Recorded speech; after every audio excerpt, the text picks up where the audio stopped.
नमस्कार। स्वागत है आपका न्यूज लॉन्चर पर। मैं हूं अशोक वानखेड़े, लेकर आया हूं आपका अपना कार्यक्रम द एक्सरे। एक खबर, फिर वो भी वहीं खाड़ी के देशों से। इस युद्ध ने और कोई खबर के बारे में सोचने का समय ही नहीं दिया है, क्योंकि जो जो खबरें आ रही हो वो इतनी विचलित करने वाली है कि लगता है उसको पढ़ना जरूरी, विश्लेषण करना जरूरी और समझना जरूरी है। एक खबर आई है कि गूगल, यूट्यूब, व्हाट्सएप खतरे में है, हम सबके। ट्रंप ने धमकी दी तो ईरान ने तबाही की लिस्ट बना दी। 8 टारगेट देख के 5 देशों में खलबली मची। मुझे लगा कि वाकई कल हम व्हाट्सएप या यूट्यूब या इंटरनेट के बगैर रहेंगे तो कैसा होगा। क्या है खबर को, जब मैंने एक्सरे से देखा तो जो मुझे देखने को मिला वो बड़ा भयावह और चिंता करने वाला था। सबसे बड़े पुल पर हमला कर अमेरिका ने भड़काई आग। इराक ने हिट लिस्ट में दिखाए 8 टारगेट। इसके पहले अमेरिकी राष्ट्रपति डोनाल्ड ट्रंप ने गुरुवार रात ईरान के सबसे बड़े पुल को तबाह करने की घोषणा की। ट्रंप ने जल्द ही से जल्द ईरान को समझौता करने की चेतावनी दी। ईरान के सबसे बड़े पुल को निशाना बनाकर अमेरिकी राष्ट्रपति डोनाल्ड ट्रंप ने युद्ध की आग को और भड़का दिया। इस हमले के एक दिन बाद ईरान ने अपनी हिट लिस्ट जारी कर दी। इस हिट लिस्ट में ईरान ने खाड़ी देशों के 8 बड़े पुलों की एक लिस्ट जारी की। अमेरिका को याद दिलाया कि ये ठिकाने ईरान की रेंज में है। इस हिट लिस्ट को जारी करते हुए ईरान की सरकारी फार्स न्यूज एजेंसी ने कहा कि खाड़ी देशों और जॉर्डन के कई बड़े पुल इस्लामिक रिवॉल्यूशनरी गार्ड क्रॉप्स यानी आईआरजीसी के निशाने पे हो सकते हैं।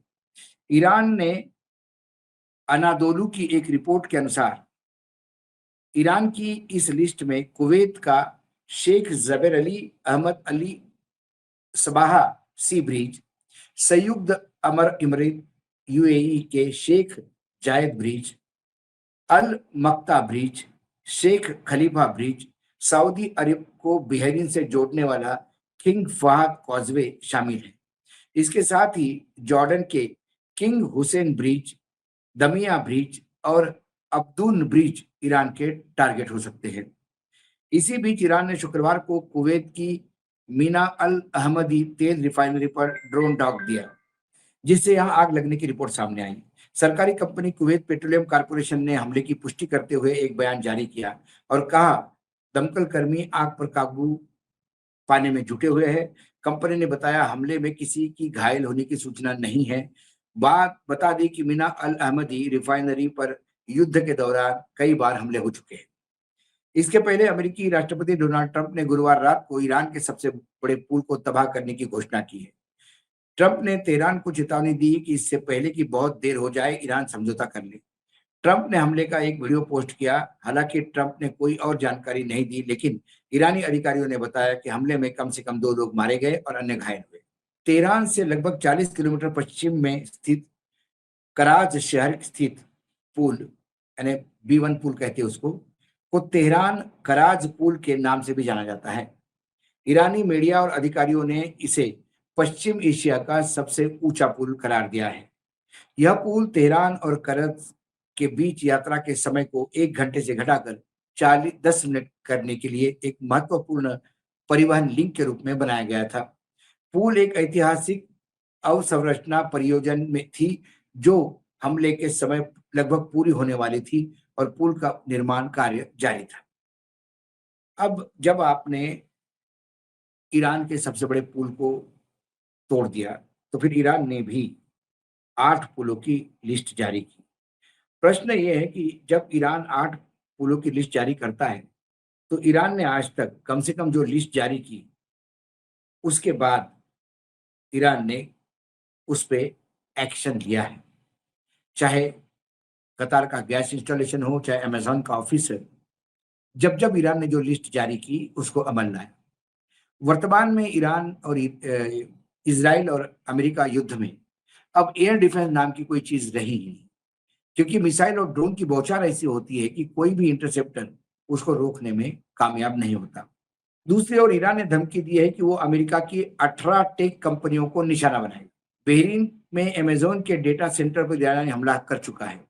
अब सवाल ये है कि अगर ईरान इन टेक कंपनियों को निशाना बनाता है तो इसका भारतीय इंटरनेट यूजर्स पे क्या असर पड़ेगा? डर वही है। मिडल ईस्ट में चल रही लड़ाई अब सिर्फ मिसाइल और बम तक लिमिटेड नहीं रही है। अब मामला सीधा इंटरनेट और टेक कंपनियों तक पहुंचा है। 1 अप्रैल 2026 को ईरान की तरफ से ये चेतावनी दी गई है कि वह करीब 18 अमेरिकी टेक कंपनियों को निशाना बना सकता है, जिसमें गूगल, एप्पल और मेटा जैसी बड़ी कंपनियां शामिल हैं। इसके पहले बहरीन में अमेज़न डेटा सेंटर पर असर भी देख चुका है। ऐसे में सवाल है कि अगर निशाना गूगल, एप्पल और मेटा को बनाया जाता है, तो आम यूज़र्स पर इसका क्या असर पड़ेगा? खास तौर पर ये हम जो भारतीय है, यूज़र्स और इकोनॉमी पे क्या असर पड़ेगा? इसके पहले समझिए कि ये कंपनियां सिर्फ ऐप नहीं चलाती, बल्कि पूरे दुनिया का डिजिटल सिस्टम इन्हीं पर टिका है। गूगल के सर्वर से जीमेल, यूट्यूब, मैप्स और हज़ारों ऐप चलते हैं। मेटा के बिना व्हाट्सएप, इंस्टाग्राम और फेसबुक बंद हो जाएंगे। एप्पल के सिस्टम से आईफोन यूजर्स, डेटा, ऐप और पेमेंट जुड़ा होता है। अगर इन डेटा सेंटर पर हमला होता है तो ये सारी सेवाएं अचानक बंद या बहुत धीमी हो सकती है और इसका असर सिर्फ एक देश में नहीं, पूरे दुनिया में हो जाएगा। ईरान सीधे अमेरिका में हमला करना मुश्किल समझता है, इसलिए वह मिडिल ईस्ट में मौजूद इन कंपनियों के डेटा सेंटर पर निशाना बना सकता है। यूएई, बहरीन के और आसपास के इलाकों में बड़े सर्वर सेंटर है, जहां से पूरे इलाके की इंटरनेट सेवाएं चलती हैं। अगर ये हमला हुआ तो एक साथ लाखों करोड़ों यूजर्स की सर्विस पर असर पड़ेगा। पहले अमेज़न के मामले में भी ऐसा ही देखने को मिला, जहां सर्विस में दिक्कत आई थी। हमला सिर्फ बम या ड्रोन से नहीं हो सकता, बल्कि इंटरनेट सिस्टम को भी खराब किया जा सकता है। अगर किसी डेटा सेंटर की बिजली, कूलिंग नेटवर्क को नुकसान पहुंचता है, तो वह तुरंत बंद हो सकता है। इसके अलावा समुद्र के नीचे जो इंटरनेट केबल बिछी है, उस पर भी असर पड़ सकता है, तो कई देशों में इंटरनेट और धीमा हो जाएगा। अब बात करते हैं, अगर सच में गूगल, एप्पल और मेटा के बड़े डेटा सेंटर पर सीधा हमला होता है, तो अंदर क्या होता है? डेटा सेंटर एक तरह से डिजिटल डिजिटल पावर हाउस होता है, जहाँ हज़ारों सर्वर एक साथ काम करते हैं। यहाँ लगातार बिजली, कूलिंग और हाई स्पीड इंटरनेट ज़रूरी होता है। जैसे कि इनमें कोई एक चीज़ फेल हो जाती, मान लीजिए बिजली चली गई या कूलिंग सिस्टम बंद हो गया, तो सर्वर ओवरहीट होकर बंद होने लगते हैं। कई बार सिक्योरिटीज़ और सिस्टम खुद को शट डाउन करते हैं, जिससे बड़ी सर्विसेज अचानक बंद हो जाती है। कंपनी के लिए इसका नुकसान सिर्फ सर्वर बंद होना नहीं, बल्कि सबसे बड़ा नुकसान होना है डाउन टाइम का। जितनी देर सर्विस बंद रहती है, उतनी देर कंपनी पैसा खोती है। गूगल के लिए इसका मतलब एड्स रुकना, मेटा के लिए मतलब है सोशल मीडिया और एड बिजनेस ठप होना, एप्पल के लिए मतलब है ऐप डाउनलोड, क्लाउड बैकअप और पेमेंट सिस्टम पर असर। एक बड़े आउटेज में कंपनी को करोड़ों करोड़ों डॉलर का नुकसान हो सकता है और उसकी क्रेडिबिलिटी पर सवाल उठता है। यूजर्स के लिए इसका बहुत सीधा असर होगा। वो होगा, व्हाट्सएप मैसेज नहीं जाएगा, यूपीआई पेमेंट अटक जाएगा, यूट्यूब नहीं चलेगा, जीमेल नहीं खुलेगा। जो लोग ऑनलाइन काम करते हैं, जैसे फ्रीलांस, यूट्यूबर, ऑनलाइन बिजनेस, उनका काम तुरंत रुक जाएगा। कई बार डेटा एक्सेस भी रुक सकता है, यानी आपने जो फोटो, डॉक्यूमेंट और बैकअप क्लाउड पर रखे हैं, कुछ समय के लिए नहीं मिल पाएंगे। इकोनॉमी पर इसका बड़ा असर होगा। आज लगभग हर बिजनेस क्लाउड पर चलता है। Banking, e commerce, startup, media, यहाँ तक कि सरकारी सेवाएं भी। अगर डेटा सेंटर डाउन होता है तो ये सारी सर्विसेज एक साथ प्रभावित होगी। इससे लेन-देन रुक सकता है, शेयर बाजार पर असर पड़ सकता है, कंपनी का काम ठप हो सकता है। छोटे बिज़नेस जो पूरी तरह से व्हाट्सएप या इंस्टाग्राम पर निर्भर है, उन्हें बहुत बड़ा नुकसान झेलना पड़ सकता है। एक और बड़ा खतरा चेन रिएक्शन का है। अगर एक डेटा सेंटर बंद होता है, तो लोड दूसरे सेंटर पर जाता है। अगर वहाँ ज़्यादा दबाव पड़ गया, तो वो स्लो डाउन हो सकता है। किसी को कैस्केडिंग फेल्योर कहा जाता है, जहाँ एक समस्या धीरे-धीरे पूरे सिस्टम को डिसरप्ट कर देती है। यही वजह है, एक जगह हुआ हमला दुनिया भर में असर डाल सकता है। भारत पर इसका असर और बड़ा होगा। यहाँ करोड़ों लोग व्हाट्सएप, यूट्यूब और गूगल पर निर्भर है। छोटे दुकानदार से लेकर बड़े बिजनेस तक, सबका काम इन प्लेटफॉर्म से चलता है। अगर ये सेवाएं कुछ घंटों के लिए बंद होती है, काम रुक सकता है, तो पैसे का लेन-देन प्रभावित हो सकता है और लोगों को रोजमर्रा का जीवन गड़बड़ा जा सकता है। जिसके बाद हमने ये भी कहा था आपको कि जो फाइबर ऑप्टिक केबल हार्मोज से नीचे से जा रहे हैं और जो लाल सी से जा रहे हैं, जो यूरोप, अफ्रीका और एशिया को जोड़ते हैं, यदि ये कट गए तो स्लो डाउन नहीं होगा, सिस्टम डेड हो जाएगा। और ईरान, जब आप ईरान की इंफ्रास्ट्रक्चर स्ट्रक्चर पे हमला करोगे, तो वो पूरे विश्व को इस बात को रियलाइज करवाएगा, यदि आप हमको तकलीफ देते तो हम आपको छोड़ेंगे नहीं।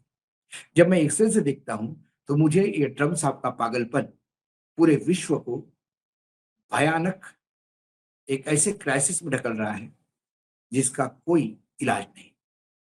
जब मैं एक्सरे से देखता हूँ तो अब आगे कुछ देखने का डर लगता है, इतना भयावह चित्र सामने दिखता है। आज इतना ही, कल फिर आता हूँ किसी विषय के साथ।